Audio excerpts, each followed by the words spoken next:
नमस्कार दोस्तों, स्वागत है आज की कहानी में। कहानी का शीर्षक है दहेज कभी खुशियों की गारंटी नहीं दे सकता। एक सुंदर सी कन्या अनामिका कॉलेज में अपना ग्रेजुएशन पूरा करती है। तभी उसकी मुलाकात एक लड़के राहुल से होती है। राहुल भी बहुत स्मार्ट और माता पिता का आज्ञाकारी बेटा है। दोनों एक दूसरे को पसंद करने लगते हैं। दोनों का ग्रेजुएशन पूरा होता है। राहुल अपने शहर में जॉब करने लगता है और लड़की भी एक अच्छी जॉब कर रही है। दोनों ने निर्णय लिया कि अब माता पिता से शादी की बात करने का वक्त आ गया है। लेकिन परेशानी यह है कि दोनों की कास्ट अलग अलग है। अनामिका ब्राह्मण है और राहुल राजपूत। राहुल के समाज में दहेज बहुत ही जरूरी है, जो कि नगद में होता है। उसके अलावा कई तरह के गिफ्ट्स और गहने की भी मांग की जाती है। राहुल ने अनामिका को यह स्थिति स्पष्ट की और कहा, घर वालों को मनाओ। अगर तुम सभी मांगे पूरी करवाती हो तो मेरे माता पिता तुम्हें पलकों पर बैठाएंगे। अनामिका ने अपने माता पिता से यह बात कही। अनामिका के माता पिता को यह बात पसंद नहीं थी, पर अनामिका की जिद थी कि अगर मुझे दहेज दोगे तो मेरी इज्जत बढ़ेगी। अनामिका के माता पिता सक्षम भी थे। बिना मांगे भी अनामिका को बहुत कुछ दे सकते थे, पर उन्हें इस तरह दहेज की मांग करने वाले लोग पसंद नहीं आ रहे थे। लेकिन माता पिता अनामिका की खुशी चाहते थे। उन्हें यह डर था कि कहीं उनकी बेटी ये न सोचे कि वे अपनी बेटी को कुछ देना नहीं चाहते। इसलिए उन्होंने अनामिका की सभी शर्तें मान ली। शादी में राहुल को कार, फ्लैट, फर्नीचर के साथ साथ 50 लाख नगद रुपये भी दिए गए। साथ ही अनामिका को गहने भी दिए गए और सभी रिश्तेदारों को गिफ्ट्स और कपड़े भी।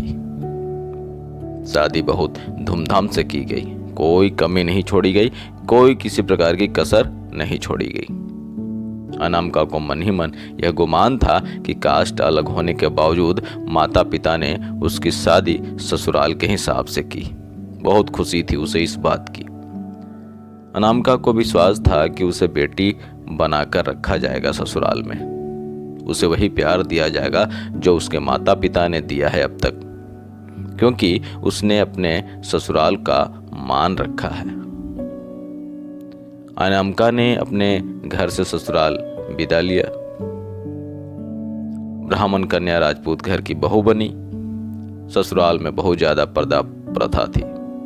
बहू को मनचाहा खाने तक की स्वतंत्रता नहीं थी। कितनी भी भूख क्यों ना हो, घर की बहू सबके खाने के बाद ही खाएगी। यहां तक कि उसे घर के पुरुषों के सामने बैठने तक की इजाजत नहीं थी। अनामिका ने इस बात पर ऐतराज दिखाया, पर उसकी किसी ने ना सुनी। राहुल ने भी यह बोलकर मुंह फेर लिया कि यह तो परंपरा है जो सदियों से चलती आ रही है हमारे यहाँ। अनामिका को जो गुमान था वो धरा के धरा रह गया। उसे अपने माता पिता की याद आई। जब उन्होंने समझाया था तो वह उनसे बहुत लड़ी थी। उसने ससुराल में बात करने का फैसला किया।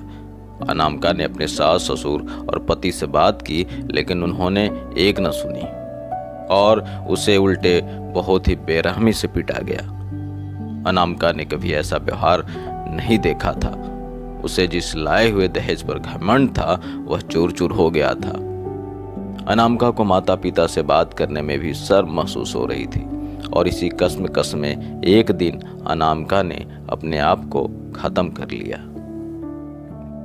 माता पिता को जब यह पता चला तो उन्हें अपनी गलती का बहुत एहसास हुआ कि वक्त रहते समझा होता तो बेटी साथ होती। जो लोग दहेज पर बेटी की शादी करते हैं उनकी सोच हर तरह से छोटी होती है। जो बेटे को नीलाम कर सकते हैं वो किसी और की बेटी को कैसे अपनी बेटी बना सकते थे। दहेज कभी खुशियों की चाबी नहीं बन सकता। यह बात सभी को समझनी होगी।